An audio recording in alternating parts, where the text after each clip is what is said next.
Hello friend, आपका स्वागत है आपके अपने YouTube channel YK math and science classes में। आज हम अपने भारतीय संविधान के भाग हम संघीय संसद पढ़ेंगे। भारतीय संघीय संसद आपको बताया गया था, ये तीन चीजों से बनता है: राष्ट्रपति,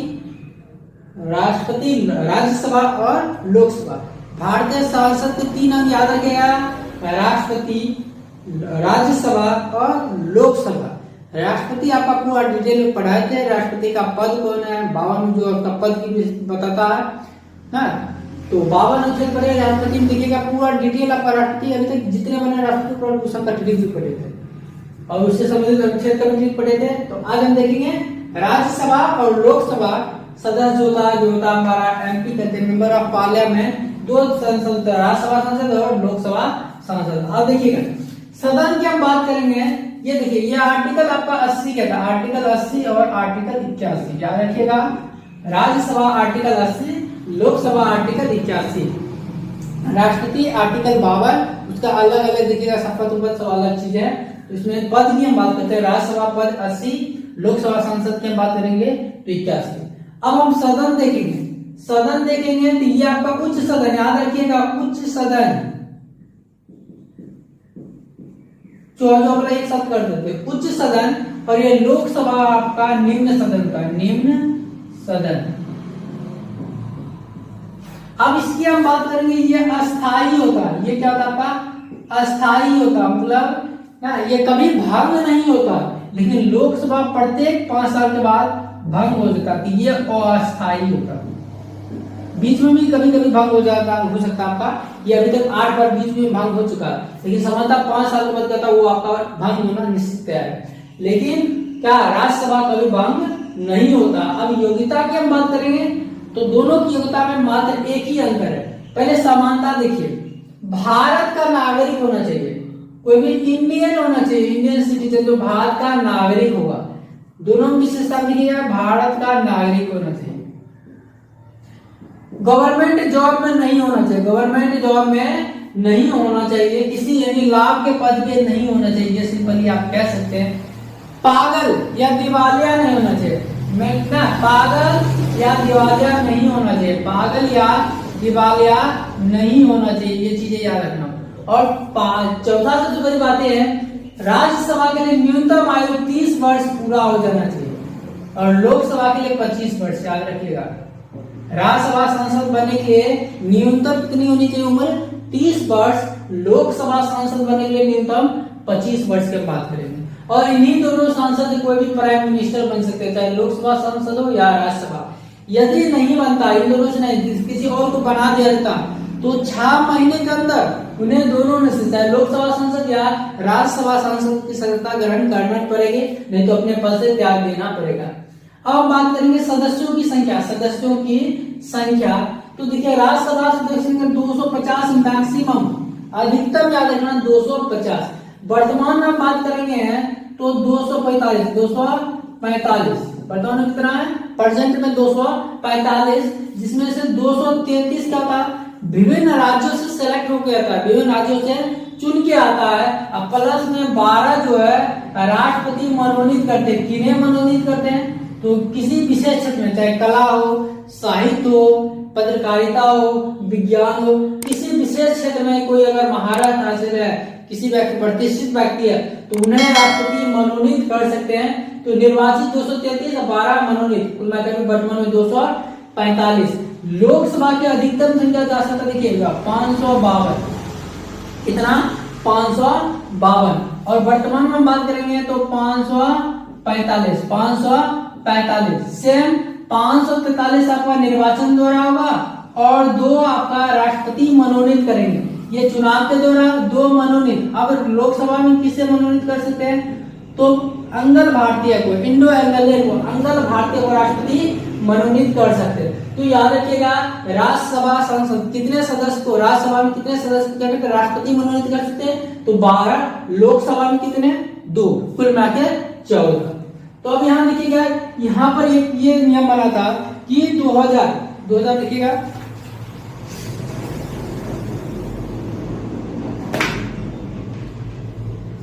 नवासीवां संशोधन हुआ था। तब 89 ये संशोधन हुआ था 2001 में। तब 2001 में यहाँ बोला गया था कि 2026 तक इसके सीट में कम पेशी ना, अब इसके सीट में चेंजिंग नहीं होगा। विधानसभा और लोकसभा में याद रखिएगा कब नियम बना था कि अब इसके सदस्यों की संख्या में 2026 तक बदलाव नहीं होगा, क्योंकि ये था 89वां संशोधन 2001 में ना कि 2026 तक क्या होगा, चेंजिंग नहीं होगा। आगे हम देखते हैं चुनाव। आप देखिए राज्यसभा जो होगा सांसद, इसका ये होता है निर्वाचित होता है ना, निर्वाचित 233 होता है, इसमें आपका 543।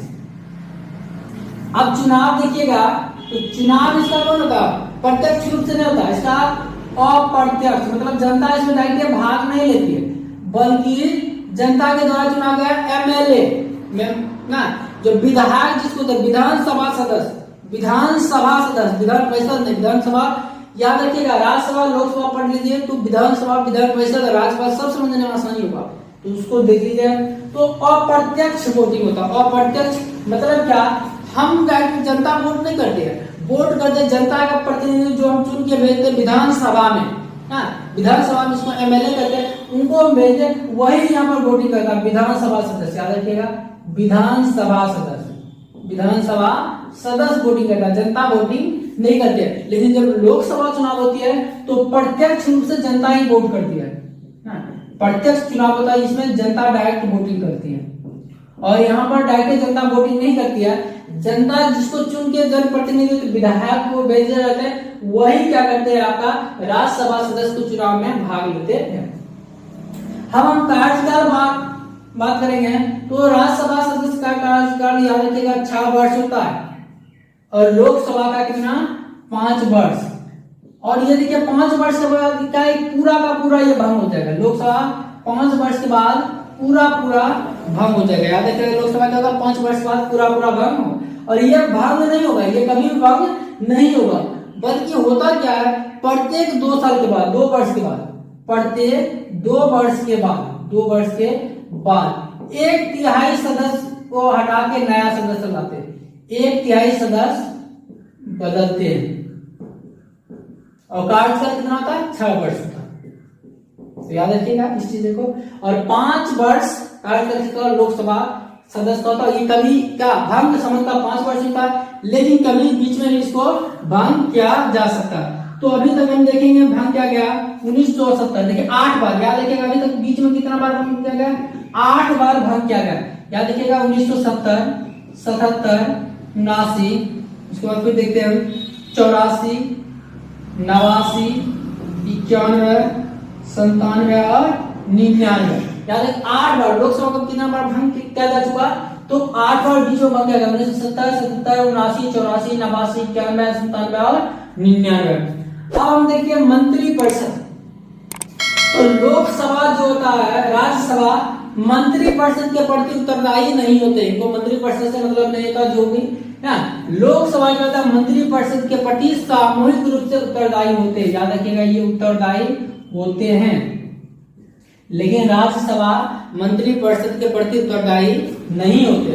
अब हम बैठक देखेंगे तो दोनों की न्यूनतम 2 बार, वर्ष में न्यूनतम 2 बार, साल में क्या 2 बार, तब वर्ष, ये दोनों के लिए, इसके लिए भी और इसके लिए। और 2 मीटिंग के बीच, 2 बैठक के बीच अधिकतम जो गैप होगा, अधिकतम अंतराल 6 महीने से ज्यादा नहीं होनी चाहिए, अधिकतम अंतराल जो होना चाहिए याद रखिएगा 6 माह, दोनों के लिए, राज्यसभा के लिए भी और लोकसभा के लिए। और बता चुके आपको राष्ट्रपति जब पढ़ाए थे, दोनों का बैठक कौन बुलाते हैं, सत्र आवासन या सत्र निकेतन, ये सभी आपको बताए थे कौन, राष्ट्रपति, किसके सलाह पर, प्रधानमंत्री के सलाह पर।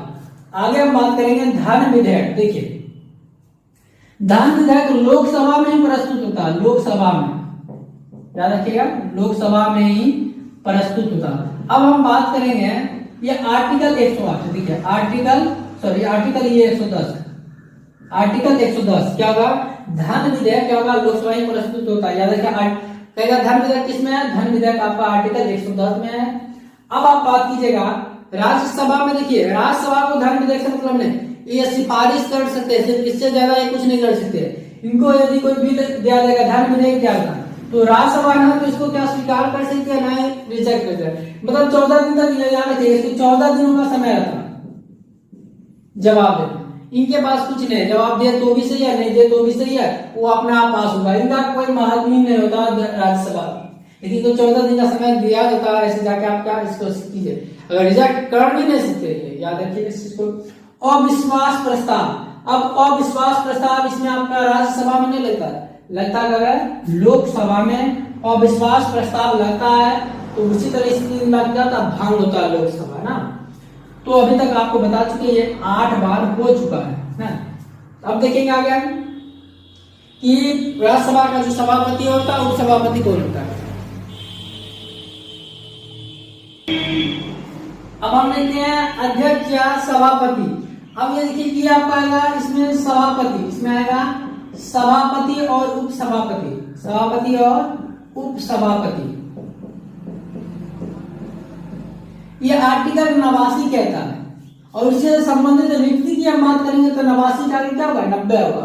और इसमें पढ़ेंगे अध्यक्ष और उपाध्यक्ष, अध्यक्ष और उपाध्यक्ष, अध्यक्ष और उपाध्यक्ष, ध्यान दीजिएगा। और ये आपका होता है 93, क्या होता है अनुच्छेद कितना कहता है, 93 कहता है। इसके लोकसभा के अध्यक्ष और उपाध्यक्ष पद का वर्णन 93, और इससे संबंधित व्यक्ति मतलब खाली है, तो ये आपका इससे आगे कौन होगा आपका 94, इसके दोनों में आगे। अब इसके सभापति कौन होते हैं, राज्यसभा के सभापति आपको बताया गया था कौन होते हैं, राष्ट्रपति होते हैं, सॉरी उपराष्ट्रपति होते हैं, उपराष्ट्रपति।